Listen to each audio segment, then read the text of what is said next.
I'm so happy to be here. As you probably know, it is very typical when we're in a 12-step meeting and someone asks for topics that at least one person is going to raise their hand and suggest gratitude.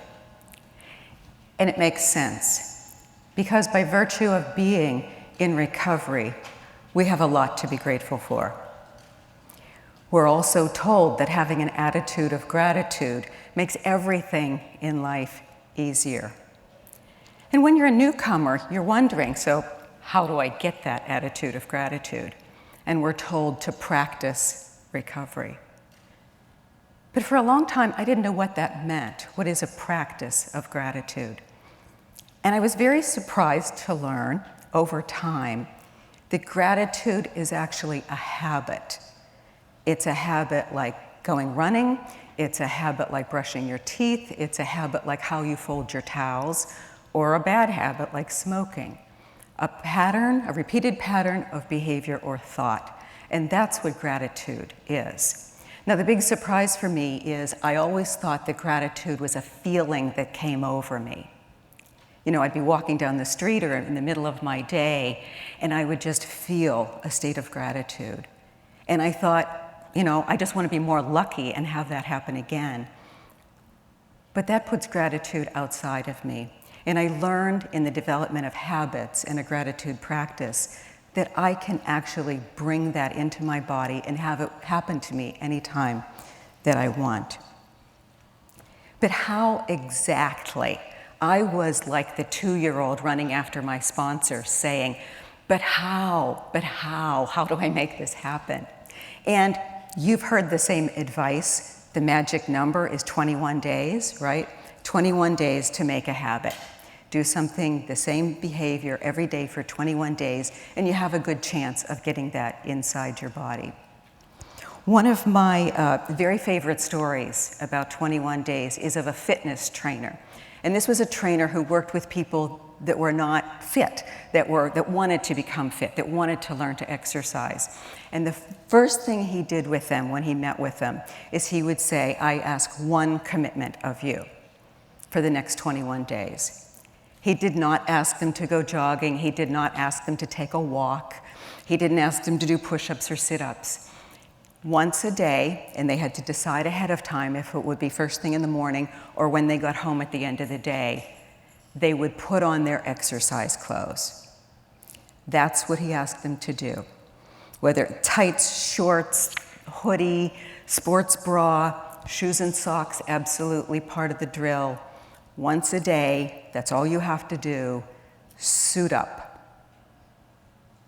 And you can imagine, of course, what happens once you've gone to the trouble of putting on your exercise clothes, right? Maybe you go for a walk, maybe you do a little bit on the living room floor. But what he asked them to commit to, and he said to them, put those clothes on, you can take them right off if you want to, and sit down and eat ice cream. For 21 days, what he was teaching them was associating the habit of exercise with the time of day that they selected, putting those clothes on, because that would carry them into the next habit and practice of becoming a fit person. And that's exactly what we can do with the practice of gratitude. We can learn to suit up. There are very specific things that we can do to suit up to get a habit of gratitude. The most common one, you have heard it, make a gratitude list, right?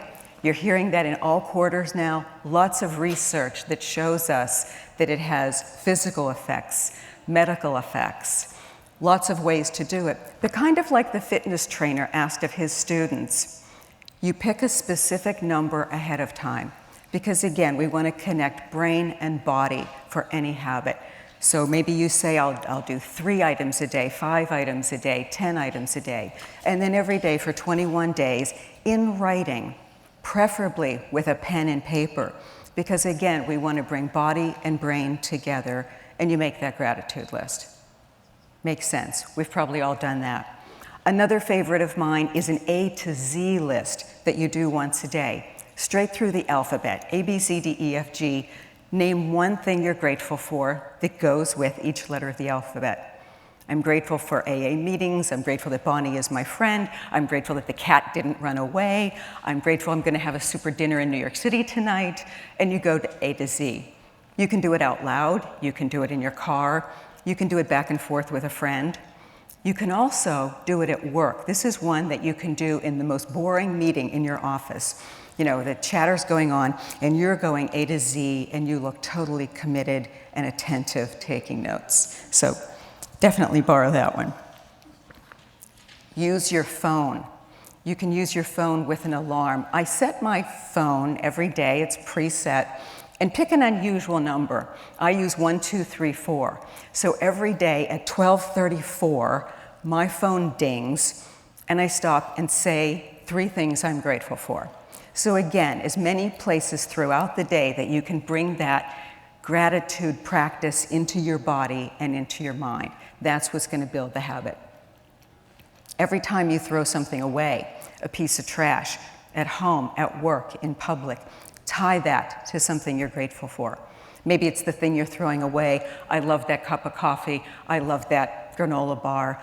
Or it could be related to something else, but tie the behavior to the thought of gratitude.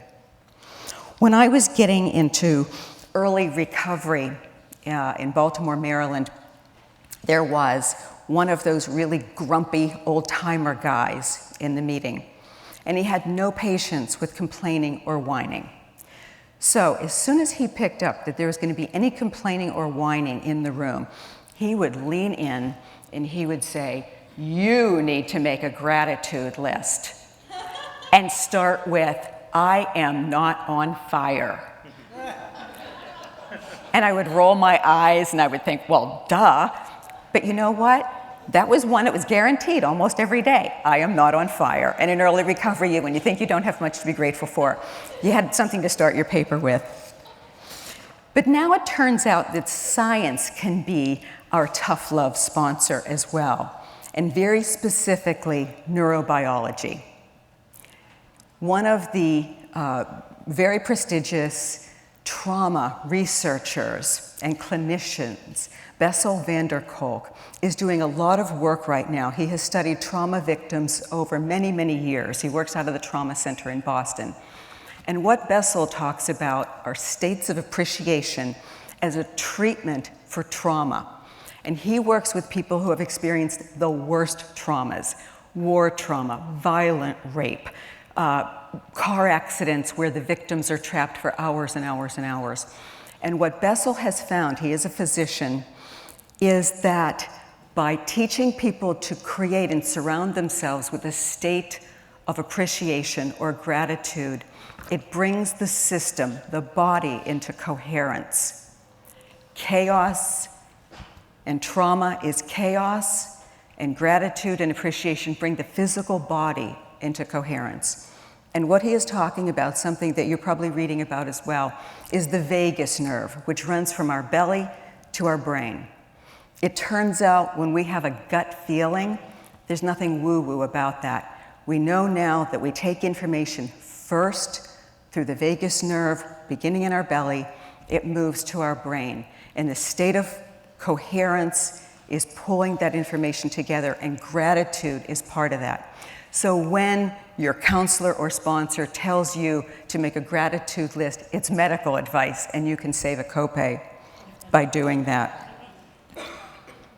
But I want to talk to you also about a deeper kind of gratitude, something that's not as typical. You have all been in the situation at Thanksgiving or your birthday or a family dinner, and someone says, let's all go around the table and everybody say something that they're grateful for. That's a very nice thing. And at those times, it's standard to say things about your children's accomplishments or your career or the great vacation that you're about to go on. But I want to challenge you, the next time that you find yourself in a situation like that, change it up a little bit. And instead of just saying something that you're grateful for, how about a mixed blessing that you're grateful for? And here's an example of a mixed blessing. You're running late one day, and because you're running late, you miss the big traffic accident and the traffic jam. Or you get lost in a new town or a new part of town. And because you're lost, and of course you're annoyed, but you have a nice conversation with someone. Or you see that there's a store you didn't know about that sells the very thing that you had been looking for. That's a mixed blessing. But you can take this even higher. When you got fired, and that was pretty awful. But while you were going through outplacement or talking to people about what your next work would be, you discovered the thing that you really love to do. Or a little bit higher, the very serious illness that knocked you off your feet. But while you were flat on your back, you had time to learn some new things and really reassess your life. You can take this even further. The death of a loved one, which, and we heard this a moment ago, the grief cracks you open so widely and so deeply. But because you are that cracked open, there comes a moment or a day in which you feel joy like you never have before because of that cracking open.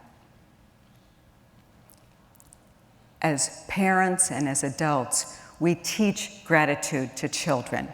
You've had this experience. When a child receives a gift or a compliment, we say to them, "What do you say?" And they say, "Thank you, Aunt Mary. Thank you, Mr. Smith." And that "what do you say" is what we want to get inside ourselves. Because the highest form of gratitude is saying thank you before the good stuff comes. And especially when life hands you a package that isn't very pretty.